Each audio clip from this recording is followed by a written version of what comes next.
5번째 주일입니다. 분주했던 생각과 마음을 고요히 가라앉히고 우리를 위해 십자가를 지셨던 예수님을 바라보며 예배하겠습니다. 하나님께 예배를 드리는 사람은 영과 진리로 예배를 드려야 합니다. 아멘.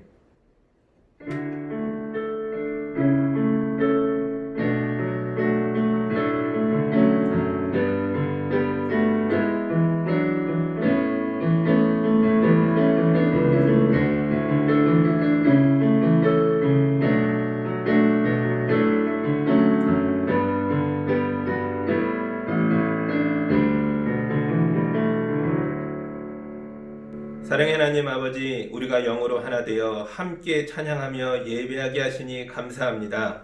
이 시간 메마른 대지를 녹이는 봄비처럼 우리에게 임하셔서 예배하는 영혼의 간절한 간구를 들어주시옵소서. 예수님 이름으로 기도합니다. 아멘. 찬송가 10장 함께 하겠습니다.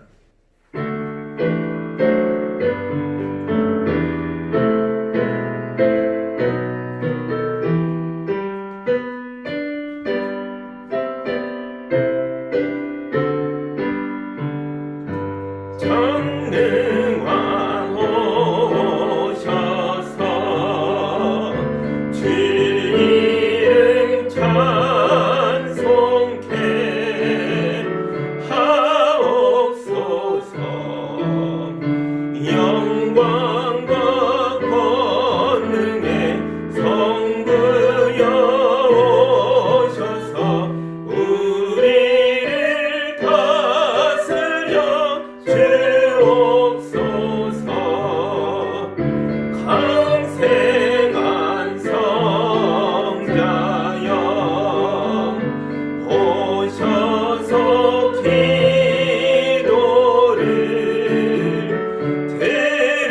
들으소서. 택하신 백성들 복 내려 주시고 거룩한 마음을 주옵소서. 위로의 주 성령 오셔서 큰 증거 주옵소서.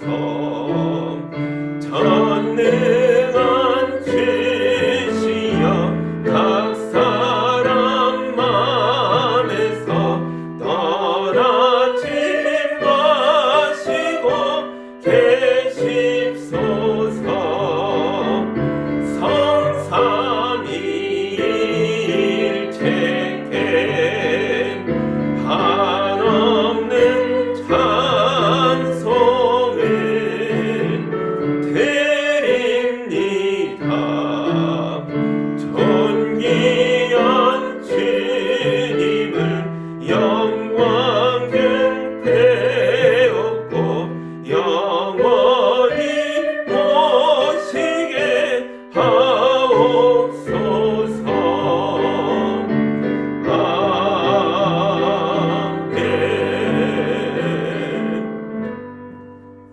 우리 한 주간의 삶을 돌아보며 예배자로 서기에 부족했던 것들이 있다면, 주님 말씀에서 멀리 떠나 자기 생각과 죄악에 빠졌던 것들이 있다면 주님께 고백하고 회개하며 예배자다움을 회복하는 기도를 함께 드리겠습니다.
우리가 두려워하는 자를 위로하시며 멀리 떠난 자를 부르시는 하나님 아버지를 바라보며 기도했습니다. 우리가 두렵고 떨리는 마음으로 우리 마음의 허물과 우리의 악한 행위들을 고백했습니다. 주님, 이제 우리가 목마른 사람은 다 나에게 와서 마셔라 외치셨던 예수님의 음성을 기억합니다. 우리 안에 생수가 터지게 하셔서 우리가 목욕하고 깨끗해진 아이처럼 하나님의 자녀다움을 회복하여 예배하게 하여 주시옵소서. 예수님 이름으로 기도합니다. 아멘. 이제 우리 주님의 용서와 치유와 화해의 말씀을 들으십시오. 너는 나의 종이니 내가 너를 선택하였고 버리지 않았다. 내가 너와 함께 있으니 두려워하지 말아라. 내가 너의 하나님이니 떨지 말아라. 내가 너를 강하게 하리라. 내가 너를 도와주고 내 승리의 오른팔로 너를 붙들어 주리라. 아멘. 이제 우리의 마음을 모아 사도신경으로 우리의 신앙을 함께 고백합니다. 나는 전능하신 아버지 하나님 천지의 창조주를 믿습니다. 나는 그의 유일하신 아들 우리 주 예수 그리스도를 믿습니다. 그는 성령으로 잉태되어 동정녀 마리에게서 나시고 본디오 빌라도에게 고난을 받아 십자가에 못 박혀 죽으시고 장사된 지 사흘 만에 죽은 자 가운데서 다시 살아나셨으며 하늘에 오르시어 전능하신 아버지 하나님 우편에 앉아 계시다가 거기로부터 살아있는 자와 죽은 자를 심판하러 오십니다.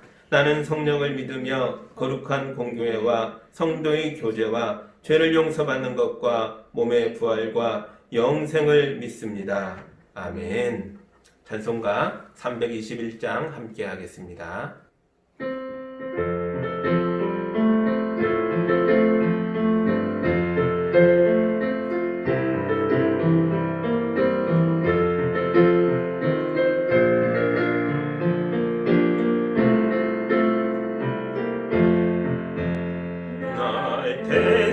대속하신 예수께 내 생명 모두 드리니 늘 진실하게 하소서. 내 구주 예수여 나 구주 위해 살리라. 내 기쁨 한량 없으니 내 갈 길 인도하소서. 내 구주 예수여 날 구원하신 예수를 일평생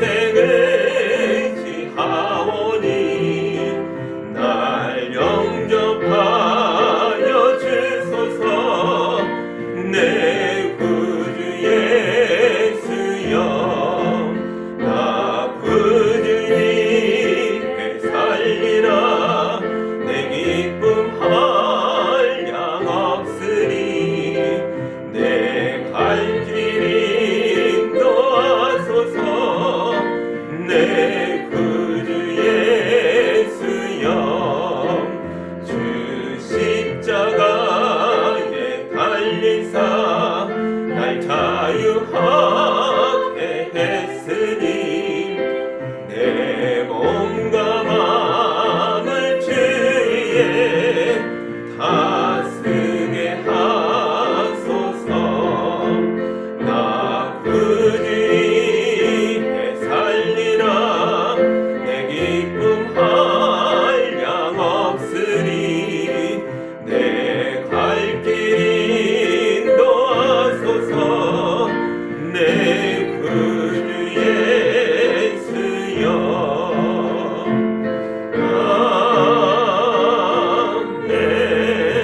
아멘. 함께 기도합니다. 사랑의 하나님 아버지, 세상의 전염병이 창궐하여 학교가 멈추고 일터가 멈추고 성도들의 일상이 정지됐습니다. 많은 사람들이 배고파하고 목말라 합니다. 주여, 연약한 우리를 불쌍히 여겨 주시옵소서. 그러나 주님, 우리가 사람이 빵으로만 살 것이 아니라 하나님의 말씀으로 살 것이다 하신 예수님의 말씀을 기억합니다. 비록 우리 집에 포도나무에 포도 열매가 없고 외양간에 송아지가 없어도 주님의 말씀을 사모하며 가정에서 예배하는 우리 성도들에게 은혜와 축복을 주셔서 우리 성도들이 주님 안에서 즐거워하며 구원의 하나님 안에서 자유와 해방을 누리게 하여 주옵소서. 주님, 연세가 높은 어른들에게 평안한 마음을 허락하여 주시고 몸이 불편한 성도들에게 치료의 광선을 발휘하여 주시며 경제적인 어려움을 겪는 성도들에게 흔들어 차고 넘치는 축복이 있게 하여 주시며 해결하기 어려운 문제에 시달리는 성도들에게 인생의 정답이 되어 주시옵소서. 무엇보다 우리 어린 자녀들에게 지혜를 주시고 강건함을 허락하여 주시옵소서. 주님, 전염병의 현장에서 애쓰는 의료진들과 함께하여 주옵소서. 저들의 건강을 지켜주시고 마음을 굳건하게 지켜주옵소서. 주님, 세계적인 공황이 왔습니다. 수출과 내수 모두가 어렵다고 합니다. 주님, 우리 성도들의 일터를 지켜주시옵소서. 이번 위기를 잘 넘기면서 오히려 전화위복이 되어 세계가 한 번 더 건강하고 정의로운 경제체계로 도약하는 계기가 되게 하여 주시옵소서. 주님, 우리 교회도 더욱 새로워지기를 원합니다. 우리가 오랜 시간 가정에서 예배하며 지쳐갑니다. 성도들의 교제가 너무 그립습니다. 우리가 함께 모여 예배하고 서로 교제하던 일이 얼마나 아름다운 일이었는지를 깊이 깨닫는 시간이 되게 하셔서 다시 모일 때는 환한 미소로 큰 기쁨과 사랑 속에서 서로 만날 수 있도록 인도하여 주시옵소서. 예수님 이름으로 기도하옵나이다. 아멘.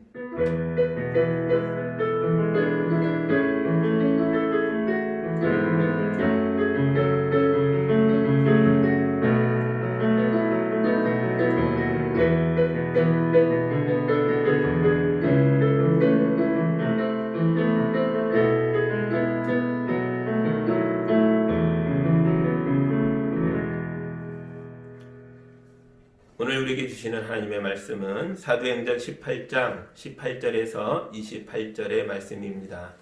사도행전 18장 18절부터 28절입니다. 하나님의 말씀을 제가 봉독해 드리겠습니다. 바울은 여러 날을 더 머무른 뒤에 신도들과 작별하고 배를 타고 시리아로 떠났다. 브리스길라와 아굴라가 그와 동행하였다. 그런데 바울은 서원한 것이 있어서 갱그라에서 머리를 깎았다. 그 일행은 에베소에 이르렀다. 바울은 그 두 사람을 떼어놓고 자기 혼자 회당에 들어가서 유대 사람과 토론하였다. 그들은 바울에게 좀 더 오래 머물러 달라고 청하였으나 바울은 거절하고 하나님의 뜻이면 내가 다시 돌아오겠습니다 하고 작별 인사를 한 뒤에 배를 타고 에베소를 떠났다. 바울은 가이사랴에 내려서 예루살렘으로 올라가 교회에 문안한 뒤에 안디옥으로 내려갔다. 바울은 얼마 동안 거기에 있다가 그곳을 떠나 갈라디아 지방과 부르기아 지방을 차례로 두루 다니면서 모든 신도를 굳세게 하였다. 그런데 알렉산드리아 태생으로 아볼로라는 유대 사람이 에베소에 왔다. 그는 말을 잘하고 성경에 능통한 사람이었다. 그는 이미 주님의 도를 배워서 알고 있었고 예수에 관한 일을 열심히 말하고 정확하게 가르쳤다. 그렇지만 그는 요한의 세례밖에 알지 못하였다. 그가 회당에서 담대하게 말하기 시작하니 브리스길라와 아굴라가 그의 말을 듣고서 따로 그를 데려다가 하나님의 도를 더 자세하게 설명하여 주었다. 아볼로는 아가야로 건너가고 싶어 하였다. 그래서 신도들이 그를 격려하고 그쪽 제자들에게 아볼로를 영접하라고 편지를 보냈다. 그는 거기에 이르러서 이미 하나님의 은혜로 신도가 된 사람들에게 큰 도움을 주었다. 그가 성경을 가지고 예수가 그리스도이심을 증명하면서 공중 앞에서 유대 사람들을 힘있게 논박했기 때문이다. 아멘. 잠깐 기도합니다. 하나님, 주님의 말씀이 에베소에 널리 울려 퍼지는 걸 봅니다. 그 중심에 브리스길라와 아굴라 부부가 서 있습니다. 주님, 온 땅에 복음이 선포되는 이때에 그 중심에 우리 성도들이 서 있게 하여 주시옵소서. 예수님 이름으로 기도합니다. 아멘. 코로나 사태로 여러분의 얼굴을 보지 못한 지가 벌써 3주째입니다. 그래서 더 우리 교인들이 보고 싶고 그립고 그랬습니다. 우리가 다시 얼굴을 맞대고 만날 때까지 여러분 모두 건강하시고 평안하시기를 예수님의 이름으로 축복합니다. 아멘. 지난주에는 고린도 지역에 교회가 세워지는 것을 보았습니다. 바울이 고린도 선교를 시작할 때만 해도 그는 혼자였고 대단히 외로운 상황이었죠. 심지어 수중에 돈이 한 푼도 없었습니다. 어떻게든 일을 해야 먹고 살 텐데 낯선 도시에서 취업하는 게 얼마나 어렵습니까? 그때 그를 도와준 사람이 누구입니까? 브리스길라와 아굴라 부부가 어비 같으므로 천막 만드는 일에 초청해서 자기 집에서 숙식을 제공하며 함께 일할 수 있도록 도와줬습니다. 그런 이야기를 지난주에 봤죠. 오늘은 이 부부의 이야기를 하려고 합니다. 지난주 본문이었던 18장 2장에 보면 이 부부는 본래 로마에 살던 사람들이었죠. 이 당시에 로마 황제가 글라우디오 황제라고 나와 있습니다. 이 사람의 진짜 이름은 대단히 깁니다. 한번 읽어드릴게요. 티베리우스, 클라디우스, 카이사르, 아우구스투스, 게르마니쿠스. 이게 본명입니다. 너무 길어서 외울 수가 없죠. 사도행전에서는 간단히 줄여서 글라우디오 황제라고 불렀습니다. 글라우디오 황제가 왕이 됐지만 몸에 여러 가지 장애를 가진 사람이었습니다. 귀가 잘 안 들려요. 그 말도 어눌합니다. 그리고 어릴 때부터 한쪽 다리를 절어서 제대로 활발하게 움직일 수 있는 사람이 아니에요. 황제가 몸이 약하면 이게 큰 약점이 될 수 있는데요. 이 사람은 좀 달랐습니다. 글라우디우스는 어릴 때부터 연약한 사람이었지만 그 시간을 낙담해서 보낸 게 아니라 공부를 합니다. 역사를 많이 공부했는데요. 어느 정도였냐면 스스로 역사책을 저술할 만큼, 카르타고 전쟁에 대한 역사책을 쓸 만큼 뛰어난 식견을 가지게 됩니다. 높은 교양을 쌓았죠. 과거와 현재와 미래를 꿰뚫는 통찰력을 가진 사람이 됩니다.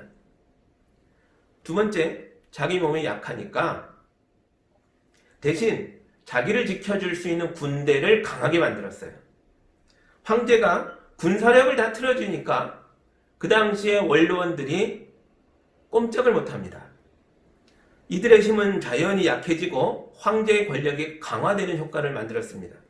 세 번째, 외국에서 잡아온 노예들이 많잖아요. 그 노예들 중에 똑똑한 사람이 보이면 그를 노예에서 해방해서 로마의 관리로 세웠습니다. 아주 파격적인 승진을 지켜줬는데요. 그러다 보니까 이 관리들도 원로원이 아니라 귀족 집단이 아니라 황제에게 충성을 바치게 됐다는 거죠. 몸이 연약했지만 오히려 그것을 그 약점들을 강점으로 바꿔서 더 강한 사람으로 거듭나는 걸 보게 됩니다. 우리나라도 약점이 많은 나라죠. 중국과 미국, 러시아와 일본 이 4대 강대국에 끼어 있는 나라입니다. 이런 나라들과 비교하면 우리의 경제력이나 군사력이 부족한 게 맞죠. 그러나 이번 코로나 사태에서 증명하듯이 국민이 똘똘 뭉쳐서 우리의 약점을 강점으로 바꿔버렸습니다. 이젠 주변 나라들뿐만 아니라 세계 모든 나라들이 우리나라를 존경하며 우리나라가 자기들을 도와주기를 간절히 바라고 있습니다. 이번 코로나 사태로 어려움을 겪는 가정도 많이 있는데요. 마음이 지치고 몸이 약해진 분들도 있을 겁니다. 여러분, 바울 선교사님도 그랬다는 걸 기억하시기 바랍니다. 바울은 고린도에서 혼자 외롭고 버겁고 힘겨운 시간들을 버텨내야 했습니다. 그러나 주님이 함께 하시기에 바울은 그런 모든 연약함을 이겨나갔습니다. 고린도후서 12장에 보면 고린도에 있었던 자기 상태를 바울이 이렇게 고백합니다. 그러므로 나는 그리스도를 위하여 병약함과 모욕과 궁핍과 박해와 곤란을 겪는 것을 기뻐합니다. 내가 약할 그때에 오히려 내가 강하기 때문입니다. 아멘. 주님이 우리와 함께 하시기에 여러분은 결코 약하지 않습니다. 아니, 우리가 약할 때 오히려 주님 덕분에 강해집니다. 우리 주님의 말씀을 붙들고 힘내시길 바랍니다. 여러분 모두 승리하시기를 예수님 이름으로 축복합니다. 아멘. 교회와 관련해서 이 글라우디오 황제가 행한 가장 큰 사건이 있었습니다. 그게 바로 로마에 있는 유대인들을 다 추방해버린 사건인데요. 이때 로마에서 유대인들끼리 큰 싸움이 있었던 것 같아요. 로마의 치안이 극도로 불안해졌다라는 기록이 있습니다. 로마의 역사가가 이때 상황을 이렇게 썼어요. 그 기록에 의하면 로마의 유대인들을 선동하는 사람이 있는데 그의 이름이 크레스투스였다라고 말합니다. 그런데 학자들의 연구에 의하면 이 크레스투스가 아니라 이건 유대인이 아니었기 때문에 로마 역사가가 좀 오역을 한 것 같고 사실은 크리스투스였을 거다라고 생각했다는 거죠. 크리스투스, 예수 크리스토였다는 거죠. 그러니까 로마의 예수님을 고백하는, 예수님을 그리스도라고, 크리스투스라고, 구세주라고 고백하는 유대인들이 많아졌고, 다른 유대인들이, 일반 유대인들이 이것을 싫어해서 그들 사이에 많은 논쟁과 다툼이 있었다는 거죠. 바울이 겪었던 것처럼 로마에서도 일반 유대인들이 로마의 귀족들과 왕에게 호소하면서 이 그리스도인들을, 교회를 좀 박멸해달라, 말살해달라라고 귀찮게 했을 거라는 거죠. 이게 귀족들까지 끼어든 큰 다툼이 되어버렸죠. 로마 황제가 이게 너무 골치 아픈 거예요. 그래서 조사를 해본 것 같아요. 알아보니까 이게 로마 법의 문제도 아니고 황제에 대한 반역도 아니고 유대인들끼리의 종교 분쟁으로 보이는 거예요. 이 귀찮은 일을, 이 골치 아픈 문제를 황제가 권력으로 깔끔하게 해결합니다. 그게 일반 유대인이든 그리스도인들이든 상관없이 모든 유대인을 로마에서 추방해버리는 거였어요. 이때 쫓겨난 유대인들이 최소한 25,000명에 달한다라는 기록이 있습니다. 엄청나죠? 25,000명이나 되는 유대인들이 로마에서 밀려납니다. 그때 쫓겨난 사람들 중에 브리스길라와 아굴라 부부도 있었던 거죠. 상당수가 고린도로 넘어오는데 이들 부부도 거기로 로마에서부터 고린도에 와서 정착을 하는데요. 아마도 이 집안의 사업체가 고린도에도 있었던 것 같습니다. 천막을 만드는 건 로마 군대의 막사를 만드는 전문 영역이라고 그랬죠. 그러니까 이 사람들은 로마 군대가 주둔하고 있는 대도시마다 거점이 있었을 가능성이 높죠. 사업체가 있었을 겁니다. 고린도에도 지점이 있었을 가능성이 대단히 높죠. 이 사람들이 유대인이지만 정말 그런 정도로 대단한 재력가였을까? 그런 놀라운 사업수완이 있었을까? 의심할 수 있는데요. 이 집이 대단한 집안이라는 힌트가 그 이름 속에 있습니다. 부인의 이름이에요. 브리스길라라는. 이 브리스길라는 본명이 아니고요. 애칭이고 실제 이름은 프리스카 또는 프리스카입니다. 프리스카는 로마 귀족 가문의 성입니다. 그러니까 브리스길라는 본래는 로마 귀족 집안 출신이었던 거죠. 그런데 이런 여자가 왜 로마의 유대인들이 추방당할 때 같이 쫓겨납니까? 남편 아굴라가 유대인이었으니까요. 이 아굴라, 아퀼라는 사실 그리스어입니다. 독수리라는 뜻을 갖고 있는데요. 이 사람이 어쩐 연유인지 유대인인데 헬라식 이름을 가지고 로마에서 살고 있었고 로마 귀족 여인과 만나 사랑에 빠져 결혼까지 하게 된 거죠. 학자들의 추측에는 노예 출신이었을 거라고 생각을 한다는 거죠. 그러니까 로마 귀족 여인이 노예 출신 유대인과 사랑에 빠져 결혼하고 남편이 쫓겨날 때 같이 나왔다. 아주 기가 막힌 사연이 이 부부 사이에 있었을 겁니다. 그런데 너무 아쉽게도 성경이 이 부분에 대해서 아무 말도 안 해줘요. 그래서 나중에 제가 이 부부의 이야기를 가지고 소설을 한번 써볼까 합니다. 기대해 주시기 바랍니다. 지금 우리가 주목해야 할 것은 이들이 그리스도인들이었다는 거죠. 이 부부가 남다른 모습을 보여준 건 모두 예수님을 믿는 신앙에서 나왔다라고 해도 과언이 아닙니다. 사실 자기들도 로마에서 쫓겨났지만 모든 기반을 다 잃었지만 그런데도 고린도에 온 바울을 불쌍히 여기고 그를 데려다가 자기 집에서 먹고 자게 하면서 일을 함께하며 돌봐준다는 거죠. 그리스도인들이니까. 예수 안에서 바울을 형제로 환대한 것입니다. 그런데 보세요. 예수의 사람과 예수의 사람이 서로 만나니까 놀라운 시너지가 일어납니다. 브리스길라와 아굴라 부부는 교양이 있는 상류층 출신이라 그냥 착한 교인들이었지 사실 복음에 대한 열정은 없었거든요. 그런데 바울은 어때요? 그는 선교에 미쳐있는 열정덩어리 같은 사람이었죠. 이들이 서로 만나니까 한 집에 살면서 함께 일하면서 서로가 가지고 있는 에너지를 주고받은 거예요. 그 결과가 어땠을까요? 바울은 로마에 가본 적이 없죠. 그런데도 로마서를 쓸 때에 로마에 대해서 잘 아는 사람처럼 씁니다. 어떻게 알았을까요? 브리스길라와 아굴라 부부에게 로마 교회의 형편을 잘 들었으니까요. 그리고 바울은 로마 상류층 세계에 대해서도 배웠습니다. 그는 다수 출신이고 예루살렘에서 훈련받은 사람인데 로마 황제 앞에 당당하게 서서 복음을 선포합니다. 어떻게 그럴 수 있죠? 그가 이 부부에게 황제와 로마 귀족들의 삶을 배웠으니까요. 그들의 언어와 그들을 상대하는 법을 배웠으니까요. 그런데 이 부부도 바울에게 엄청난 영향을 받게 됩니다. 바울 안에 이글이글 타고 있는 선교의 열정이 이 부부에게도 옮겨 붙었습니다. 제가 18절 읽어드릴게요. 바울은 여러 날을 더 머무른 뒤에 신도들과 작별하고 배를 타고 시리아로 떠났다. 브리스길라와 아굴라가 그와 동행하였다. 그런데 바울은 서원한 것이 있어서 갱그라에서 머리를 깎았다. 아멘. 바울이 고린도를 떠날 때 누가 동행했다고요? 브리스길라와 아굴라 이 부부가 동행했습니다.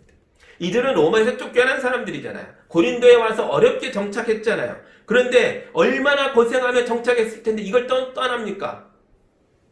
왜 그렇죠? 바울의 열정에 감동된 거예요. 사람이 사는 것은 돈만 있는 게 아니고 돈보다 더 중요한, 내 생명보다도 더 중요한, 더 크고 놀라운 그런 일이 있다는 걸 이 부부가 깨달은 거예요. 그게 뭡니까? 돈보다도, 자기 생명보다도 더 중요한 일이 뭡니까? 이들이 깨달은 건요, 다른 사람들의 생명이에요. 우상에 빠져서, 황제의 권력에 눌려서, 또는 돈의 힘에 눌려서, 노예라는 신분에 매여서 얼마나 많은 사람들이 고통을 겪고 있습니까? 이 시대가 그랬죠. 예수의 복음이 이 모든 저주에서 우리를 자유케 한다. 이걸 내가 알고 있는데, 이 좋은 걸 나만 알고 있었는데 이건 정의롭지 못했다는 걸 깨닫게 된 거죠. 내가 해방되어, 내가 자유로워져서, 내가 하나님의 백성 되어 잘 지내는 것이 좋다면 이 좋은 걸 아직 억압되어 있는, 고통에 빠져 있는 사람들에게 나눠줘야 정의로운 거죠. 우린 마스크를 쓰고 손을 잘 씻으면 코로나19를 막을 수 있다, 예방할 수 있다는 걸 압니다. 그런데 스페인에 마스크가 없대요. 그래서 의사들이 쓰레기 봉투를 찢어가지고 그 비닐을 얼굴에 쓰고 환자를 돌보다가 같이 감염돼서 죽어가고 있답니다. 스페인 의료진의 14% 이상이 감염된 상태라는 그런 이야기도 나오고 있어요.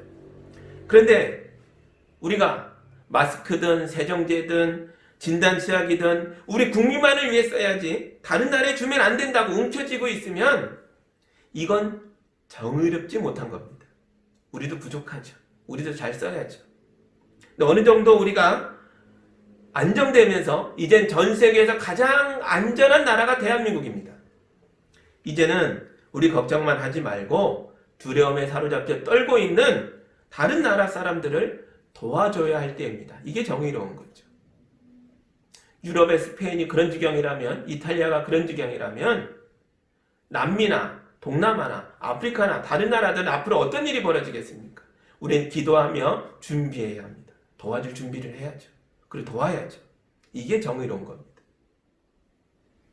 브리스길라와 아굴라 부부는 안전한 울타리를 벗어나서 바울과 함께 모험을 떠납니다. 아주 위대한 모험이죠. 복음을 선포하여 사람들을 자유케 하고 해방하는 모험입니다. 복음으로 사람들을 살리고 악한 세상을 하나님의 나라로 만드는 모험입니다. 여러분, 어차피 인생은 모험이에요. 집에 가만히 앉아있다고 편한 인생이 되는 게 아니라고요. 우리가 지금 겪고 있잖아요. 가만히 앉아있으니까 이게 좀이 쑤시고 되게 힘듭니다.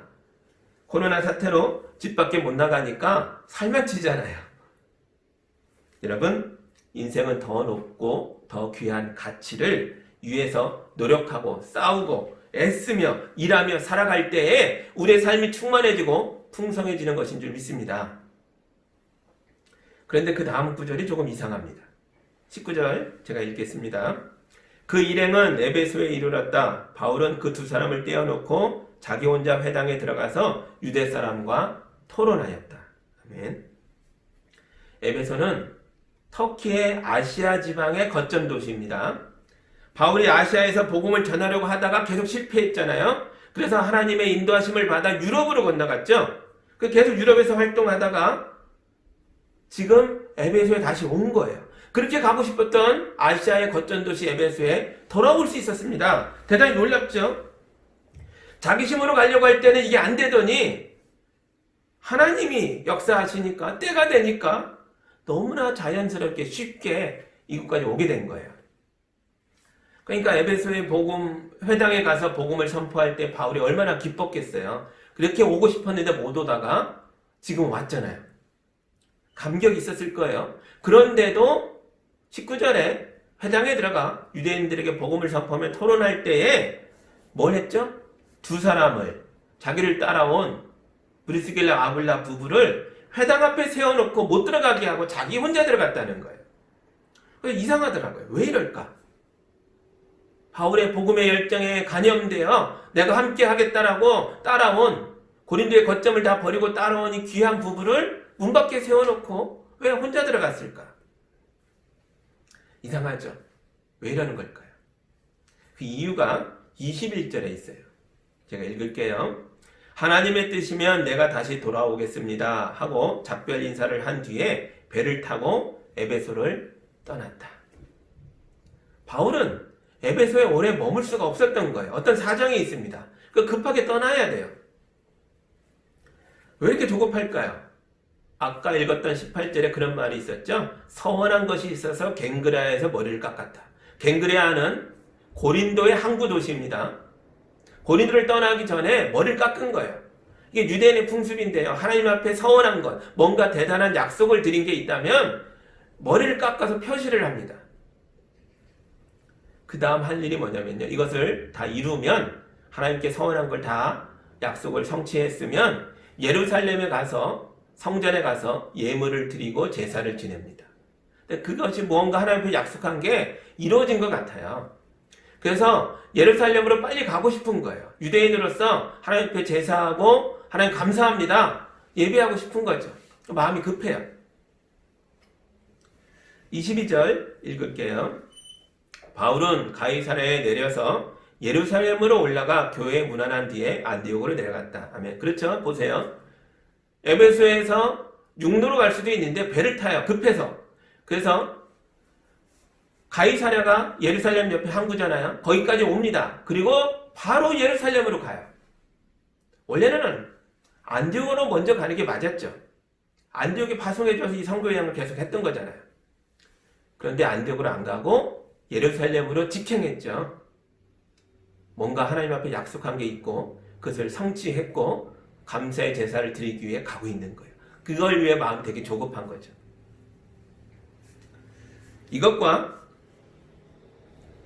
브리스길라와 아굴라 부부를 회당에 들어오지 못하게 하고 혼자 들어간 것과 무슨 상관이 있을까요? 제 생각엔 그렇습니다. 이제 회당에 들어가서 유대인들과 토론하고 또 논쟁을 할 수도 있는데 이 다툼에 이 부부를 개입시키고 싶지 않은 거예요. 왜냐하면 자기는 곧 떠날 테니까요. 어떤 싸움이 일어났던 간에 이것을 수습하고 해결할 시간적 여유가 없는 거예요. 이 부부가 이 싸움에 휘말리면 바울 생각에 이 부부는 에베소에 남아서 교회를 세워가야 되는데 유대인들에게 처음부터 찍히면 안 되겠다는 거죠. 그 싸움은 내가 할 테니 당신들은 여기 있어라 하고 남겨둔 거죠. 정말 그럴까요? 24절입니다. 읽어드릴게요. 그런데 알렉산드리아 태생으로 아볼로라는 유대 사람이 에베소에 왔다. 그는 말을 잘하고 성경에 능통한 사람이었다. 알렉산드리아에서 아볼로라는 유대인이 왔는데 엄청난 인재예요. 말을 잘하고 성경에 능통한 대단한 사람입니다. 이 사람이 복음을 얘기하는데, 예수 이야기를 하는데 엄청난 진리를 선포합니다. 근데 문제가 있었어요. 성령의 임재도 모르고 교회에 대해서도 잘 모르고 이 사람이 아는 건 요한의 세례밖에 없다는 거예요. 이게 뭐냐면 회개를 얘기합니다. 죄를 고백해라, 회개해라, 그래야 구원받는다. 복음에 대해서 자세히 아는 게 아니라 일부만 알고 있었다는 거죠. 그때 아볼로에게 예수의 복음을 가르친 사람들이 누구일까요? 26절입니다. 그가 회당에서 담대하게 말하기 시작하니 브리스길라와 아굴라가 그의 말을 듣고서 따로 그를 데려다가 하나님의 도를 더 자세하게 설명하여 주었다. 아멘. 바울은 예루살렘으로 가고 없어요. 그런데 에베소에 누가 남아있습니까? 이 부부가 남아있어요. 그리고 회당에 못 들어간 게 아니에요. 그 다음에 들어갔죠. 그 유대인들과 사귀면서 조용히 지냈습니다. 그런데 아볼로를 본 거예요. 이 뛰어난 사람이 복음에 대해서 온전히 깨닫지 못하고 일부만 알고 있는 걸 안타까이 여겨서 그를 데려다가 예수의 복음으로 다시 가르쳐 줍니다. 이 사역을 위해 남아 있었던 거죠. 이 부부는 에베소에 남아서 이곳에서 복음을 전하며 교회를 거룩하고 건강하게 세워간 거예요. 학자들의 연구에 의하면 한 4, 5년 정도는 에베소에서 활동했을 거로 보입니다. 나중에 로마로 돌아가거든요. 여러분, 이 부부를 통해서 에베소 교회가 신약성경의 사도행전의 4대 교회 중에 하나로 성장하는 걸 보게 됩니다. 크게는 5대 교회죠. 첫째, 유대 땅의 예루살렘 교회. 그 다음 뭐였죠? 두 번째 복음의 거점이 어디입니까? 시리아의 안디옥 교회. 바울을 파송했던 교회죠. 세 번째 어디였죠? 그리스의 고린도 교회. 지난주에 봤잖아요. 그리고 여기 터키 아시아의 거점 도시 에베소의 이 교회가 네 번째 거점 교회가 됩니다. 그럼 마지막 다섯 번째가 어딜까요? 로마의 이탈리아의 로마 교회죠.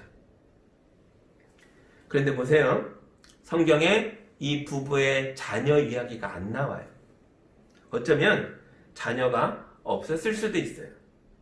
그런데 이 부부를 통해서 아볼로라는 엄청난 인재가 예수님을 믿고 예수의 사람으로 거듭납니다. 여러분, 이 부부는 예수 안에서 바울과 소통하고 아볼로를 믿음으로 낳았을 뿐만 아니라 에베소 교회를 돌보며 수많은 사람들을 영적인 자녀로 길러내게 된 거죠. 자녀가 없는 것이 세상적으로는 약점처럼 보일 수 있으나 이 부부는 그것을 놀라운 은혜로 바꾸었습니다. 이 부부의 인생의 목표는 예전에는 돈이었고 사업이었고 둘이서 평안하게 잘 먹고 잘 사는 것이었습니다. 물론 그때도 그리스도인이고 착한 사람들이었어요. 그러나 예수의 복음이 가진 능력은 우리를 착한 사람 만드는 데 있는 게 아닙니다.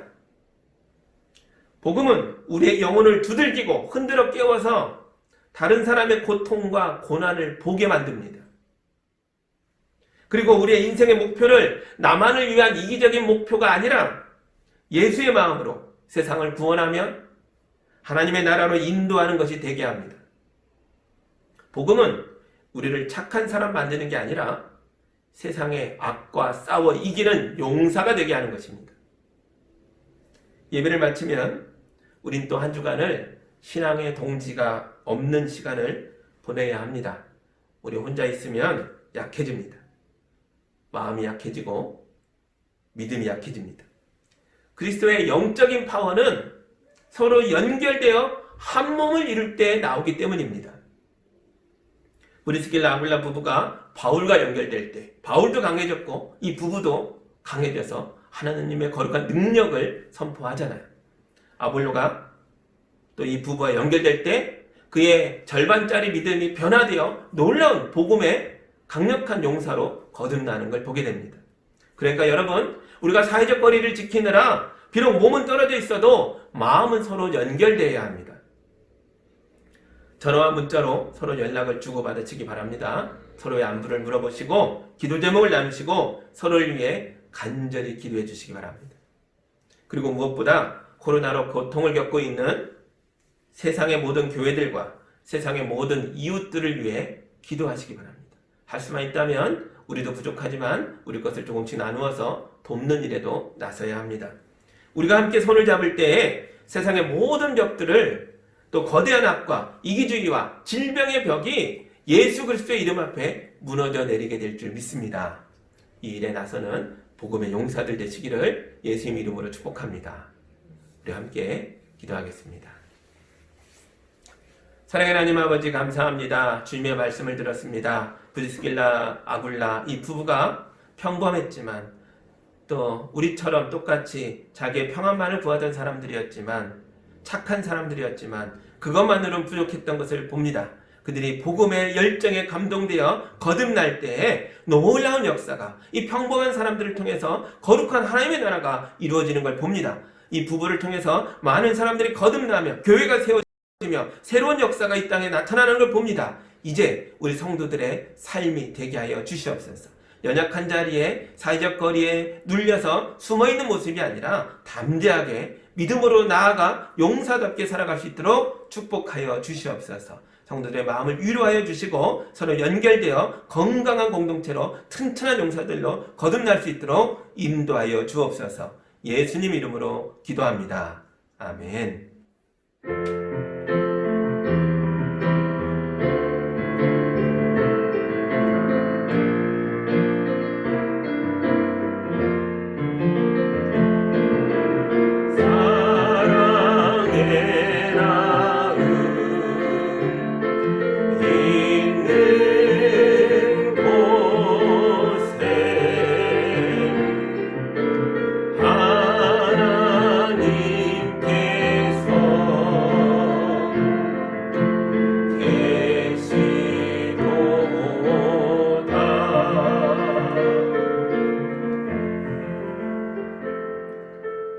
사랑의 하나님 아버지 감사합니다. 우리 성도들 외롭고 힘든 시간, 일터에서 흔들리는 시간을 보내고 있지만 주님이 우리를 불쌍히 여기셔서 우리를 살게 하시고 노력하는 모든 것들의 열매를 거두게 하시는 줄 믿습니다. 지금은 비록 우리의 바구니가 비어있다 할지라도 은혜 가운데 우리를 인도하셔서 하늘문을 여셔서 성도들이 풍성히 누리며 살아갈 수 있도록 하늘의 봄비로 가득가득 성도들의 빈 바구니를 채워 주시옵소서. 그래서 담대하게 주님의 말씀을 나누며 주님이 주신 축복을 나누며 살아갈 수 있도록 인도하여 주옵소서. 귀한 예물 주님께 드려 이 예물을 통해 주님의 뜻이 성취되기를 간절히 기도하고 있습니다. 성도들의 기도에 응답하셔서 이 예물이 쓰이는 곳마다 생명이 살아나게 하시고 하나님의 나라가 확장되게 하시고 악이 깨지고 물러가게 하여 주시옵소서. 무엇보다도 고통받는 이웃들의 눈물이 주님의 은혜의 손길로 닦임을 받고 그들이 웃게 될 수 있도록 기쁨으로 누릴 수 있도록 인도하여 주옵소서. 예수님 이름으로 기도하옵나이다. 아멘.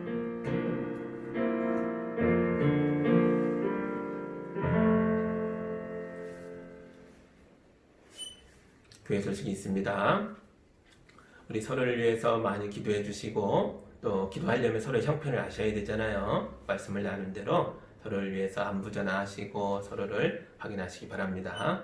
예, 우리 다음 주에도 영상 예배로 드리게 됩니다. 이 시간이 너무 길어지지 않도록 이 사태가 빨리 끝날 수 있도록 합심하여 기도해 주시기 바랍니다. 예, 감사합니다.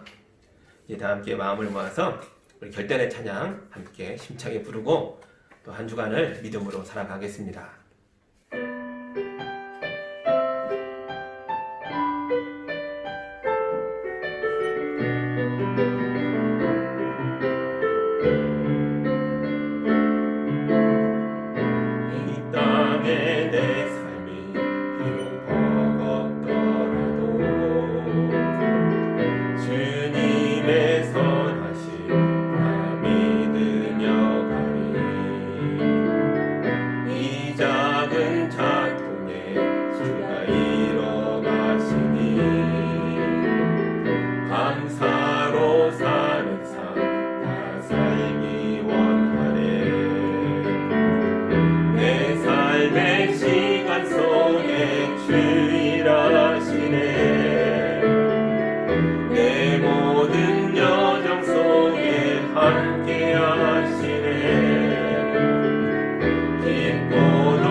주의 나라 위해 진심으로 살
깊고도 크신 주의 영광을 맛보리라.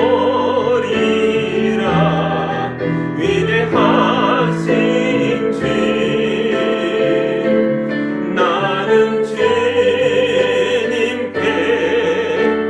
속한 자 되어 주의 나라 위해 전심으로 살리라.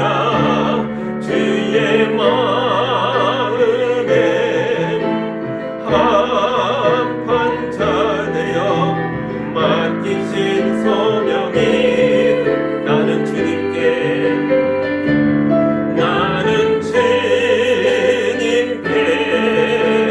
속한 자 되어 주의 나라 위해 전심으로 살리라.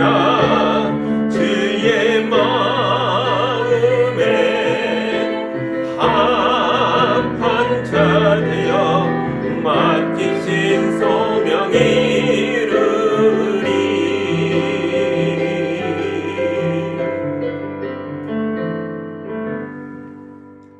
이제는 우리 주 예수 그리스도의 은혜와 우리 하나님 아버지의 크신 사랑하심과 성령님의 인도하심과 교통하심이 주님의 복음에 감격하여 열정이 살아있는 자가 되어 삶의 모든 영역에서 담대하게 복음의 용사로 살아가기로 결정하고 나아가는 우리 성도들 발걸음 위에, 성도들이 살아가는 가정과 삶의 모든 터전 위에 이제로부터 영원까지 함께하기를 간절히 축원하옵나이다.